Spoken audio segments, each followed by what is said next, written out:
My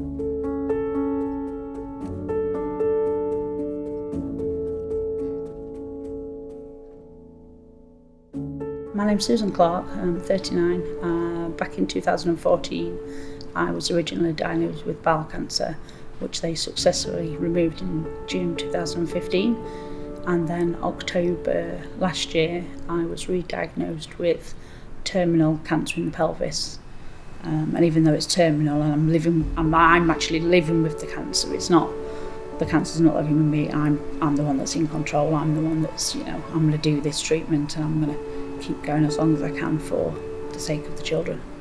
They're brilliant. They're egging me on, and they're come on, Mum, we can do this, and and this place Ashgate has been so unreal. So without them, I don't think I'd be here today. She got in touch with Ashgate and they've helped her from since that's happened, and I think just Ashgate in general are just marvellous, and they just help out when they need to, and they did the job perfect. And Ashgate and us coming together, I think it's really pushed her on a bit more to carry on.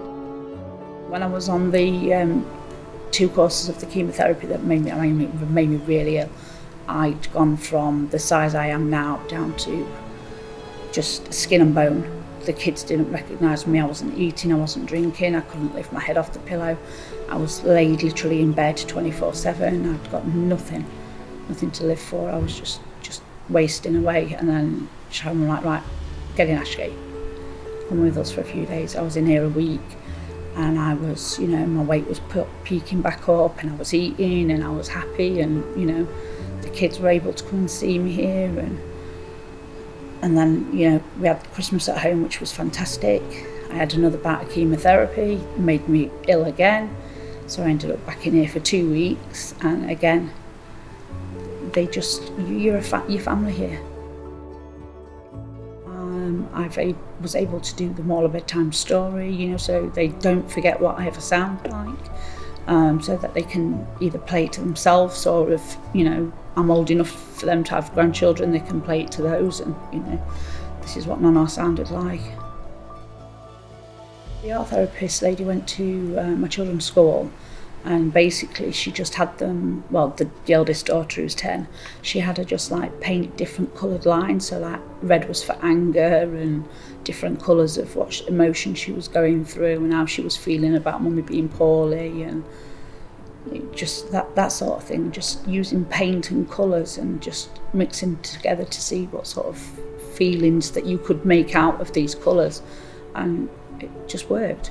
And weirdly, just your head just empties.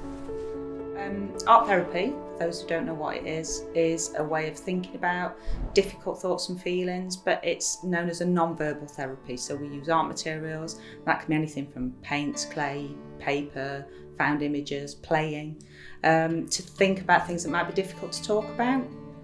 So for a lot of the people we work with, I think particularly when you're working with children, asking them how they feel isn't always an easy question for them to answer. So we're engaging with maybe a different part of their brain, we're engaging with play, we're using creative tools to help them express how they feel, and maybe sometimes to get some of those feelings out, put them in a space and have a look at them, to change them, to do something with them. So it's quite a playful, expressive therapy. It can be really difficult. It's not all about having fun or doing good art, but it's about using those art materials as a bit of a tool to help expression and help thinking.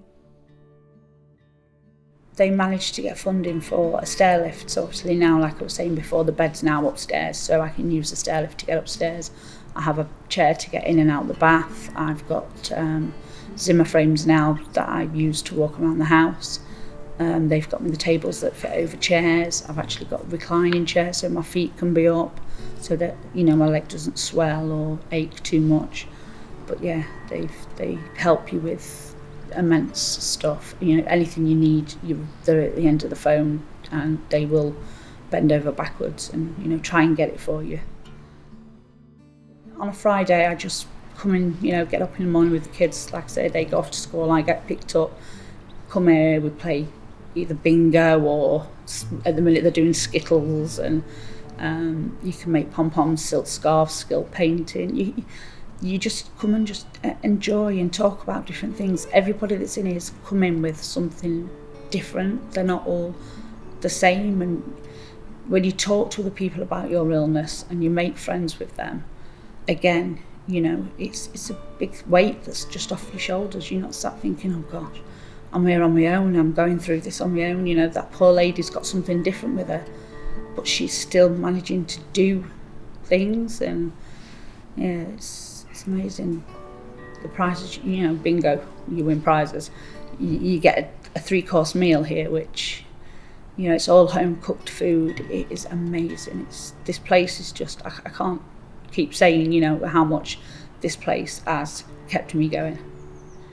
I can honestly say I would not be here today without the support from Ashgate and the care staff that come into the home. Me and my family just wouldn't be still here.